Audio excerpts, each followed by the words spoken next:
Hello friends, let us now learn some important points about A question was asked, what is the best method of sex determination? The best method of sex determination is actually karyotyping. With the help of karyotyping, we will determine the number of chromosomes are present. Will be found out with the help of karyotyping. That is, we can find out the differences in aneuploidy are seen. So that includes triploidy. Triploidy is 69 chromosomes. Then we have trisomy. Trisomy is presence of trisomy is one extra chromosome can be determined, or monosomy, that is one X chromosome. Trisomy is 47, monosomy is 45. Then let us now learn some important points about the genitalia. There are two ambiguous genitalia. In ambiguous genitalia, the sex cannot be determined. So, one method by which sex can be determined we can use bar bodies. So, bar bodies is nothing but number of X chromosomes minus 1. So, in normal males, there are 0 bar bodies. In normal females, 2 X's are present, so 2 minus 1, that is 1 bar body. In Turner syndrome, only 1 X will be present, so that is 0. 1 minus X, 1 minus 1, that is 0. In Klinefelter syndrome, you will see 2 X's are present, so obviously 2 minus 1, that is equal to 1 bar body is present in Klinefelter syndrome. Then if we learn some important points about the embryology. So, in the embryology, most of the urogenital system, that is, if you see, the urogenital system is actually mesodermal in origin. Urogenital system is actually mesodermal in origin. So it is mainly originated from intermediate mesoderm.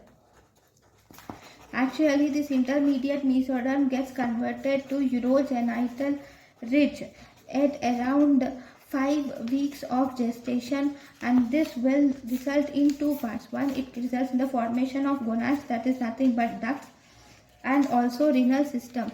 Gonads, that is ducts, are formed, and renal system are formed from this urogenital ridge. Okay. I'm sorry.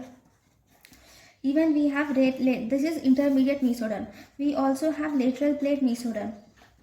So from the lateral plate mesoderm, the genitalia are formed. And if you see the germ cells originate from epiblast. Germ cells take origin from epiblast. Now let us learn how the gonads are formed. So first, till 6 weeks, the gonads are actually bipotential. Till 6 weeks, the gonads are bipotential. That is, they are derived from genital ridge. These gonads are derived from genital ridge. Now the differentiation is based on SRY gene. It is based on SRY gene. Now if SRY gene is present, then the medulla of the genital ridge will form testis. If SRY gene is absent, then the cortex will form the ovary. Okay, testis formation occurs at 7 weeks, whereas ovary formation occurs at 8 weeks. Now, what is the first future? If you were asked what is the first future that distinguishes between testis and ovary, the first feature that distinguishes between testis and ovary is nothing but the formation of testicular cords will distinguish between testis and ovary. Okay, now ovaries. If you see ovaries, if there is absence of Y chromosome. Ovaries mainly occur due to the absence of Y chromosome. Okay, so ovaries development needs both X chromosomes. It needs both X chromosomes. That is the reason why in Turner syndrome, where the chromosome is XO, so here you will see streak ovaries, because production of ovaries needs both X chromosomes. Now, if you see the development of germ cells, so development of germ cells. Development of germ cells mainly depends upon the Y chromosome is present or not. If Y chromosome is present, it forms spermatogonia. If Y chromosome are present, it forms spermatogonia. If Y chromosome are absent, it forms oogonia. Okay, next. So let us now learn about spermatogenesis. So in spermatogenesis, what will happen in spermatogenesis? Okay, in spermatogenesis there is formation of spermatogonia. Okay, this spermatogonia undergoes mitosis, and this results in the formation of primary spermatocyte. Okay, this primary spermatocyte undergoes meiosis 1. It undergoes meiosis 1 and it forms secondary spermatocytes, which are 23X. Spermatogonia are 46XY. Primary spermatocyte is also 46XY. It undergoes meiosis division and it forms two secondary spermatocytes, which are 46X1 and 23X is 1 and 23Y is second one. Now this will undergo meiosis 2 and it will result in total. It will undergo meiosis 2 and it will result in formation of spermatids, and finally these will undergo spermiogenesis and it forms sperms. So this is spermiogenesis. The process of conversion of spermatids to sperms is spermiogenesis, and there is formation of sperms. From spermatogonia to formation of spermatids, it is spermatogenesis, and from spermatids to formation of sperms, this is spermiogenesis. So if you see at puberty, one primary spermatocyte will result in formation of 4 sperms. Then one spermatogonia will result in the formation of 16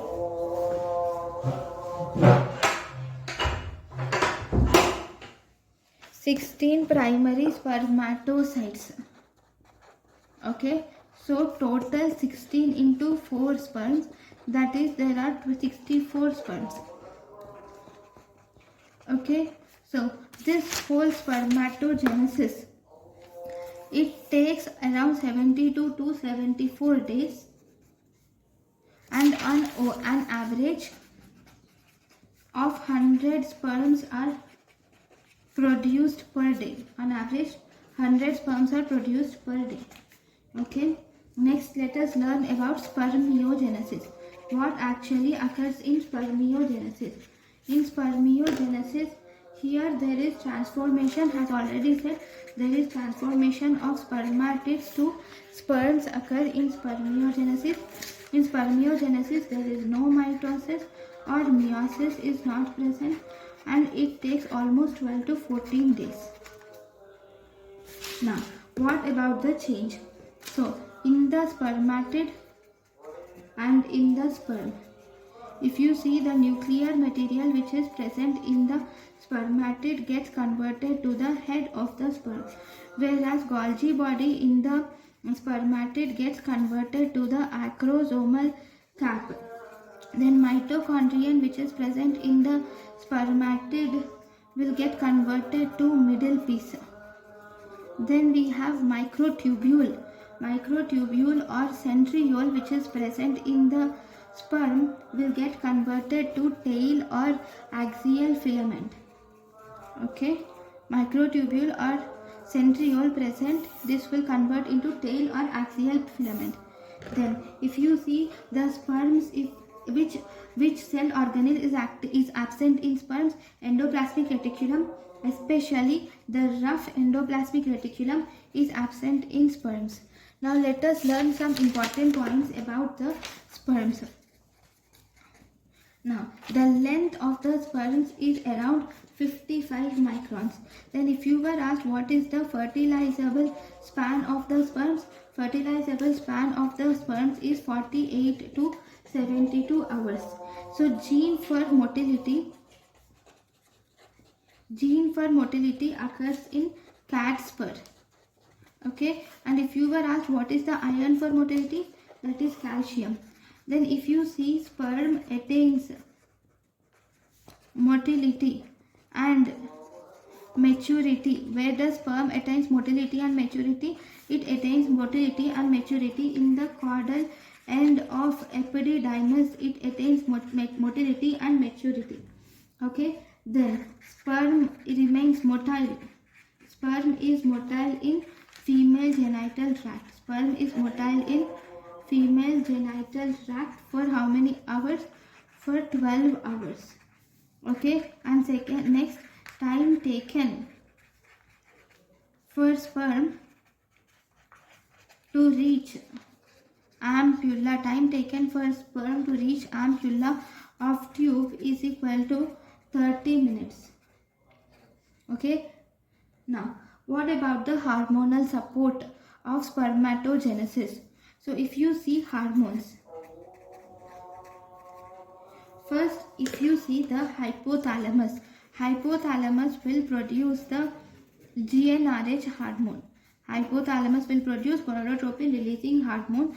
This gonadotropin releasing hormone is actually synthesized in arcuate nucleus. It is synthesized in arcuate nucleus and it is released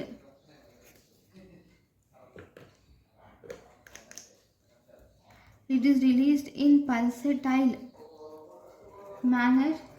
And then if you were asked why is it released in pulsatile manner, this is because of the protein kisspeptin, and KIS-IR receptor is responsible for this pulsatile manner of GnRH.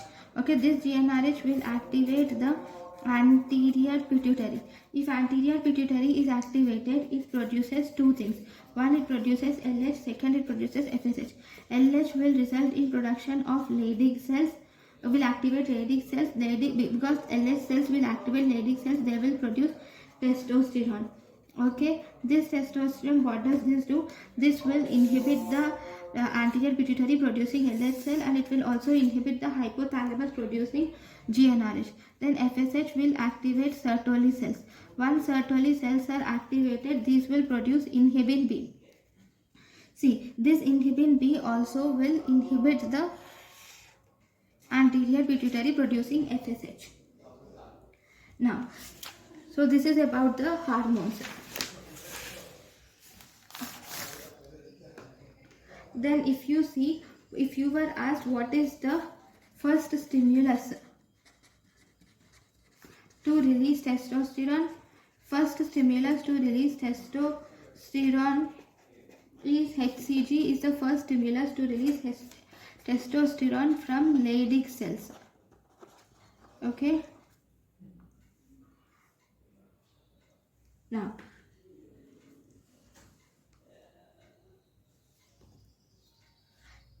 this is about spermatogenesis. Thank you for watching.